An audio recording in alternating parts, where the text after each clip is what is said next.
பட்டமளிப்பு விழா உற்சாகம்.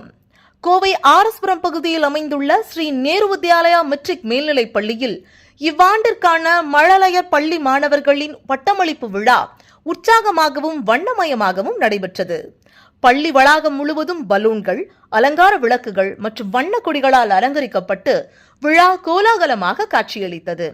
பள்ளியின் தலைவர் மகாவீர் போத்ரா தலைமையில் நடைபெற்ற இந்நிகழ்ச்சிக்கு வருகை தந்த அனைவரையும் முதல்வர் ஜி பங்கஜ் வரவேற்று பேசினார். பாரம்பரிய முறையில் குத்துவிளக்கேற்றி விழா தொடங்கப்பட்டது. இதில் துணைத் தலைவர் கமலேஷ் சி பாப்னா மற்றும் செயலாளர் கோபால் புராடியா உள்ளிட்டோர் கலந்து கொண்டு விழாவை சிறப்பித்தனர். பட்டமளிப்பு ஆடை அணிந்த மழலையர் மாணவர்கள் மேடையில் வரிசையாக வந்து தலைமை விருந்தினர்களிடமிருந்து பட்டங்கள் மற்றும் சான்றிதழ்களை பெற்றுக்கொண்டனர். குழந்தைகளின் முகத்தில் தெரிந்த மகிழ்ச்சியும் உற்சாகமும் விழாவின் முக்கிய அம்சமாக அமைந்தது.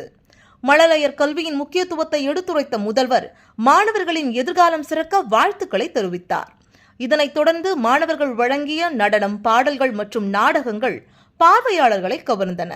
நிகழ்ச்சியின் நிறைவில் அனைத்து மாணவர்களுக்கும் நினைவு பரிசுகள் வழங்கப்பட்டு குழு புகைப்படம் எடுக்கப்பட்டது. ஆசிரியர்கள், பெற்றோர்கள் மற்றும் மாணவர்கள் என ஏராளமானோர் கலந்து கொண்டு விழாவை சிறப்பித்தனர்.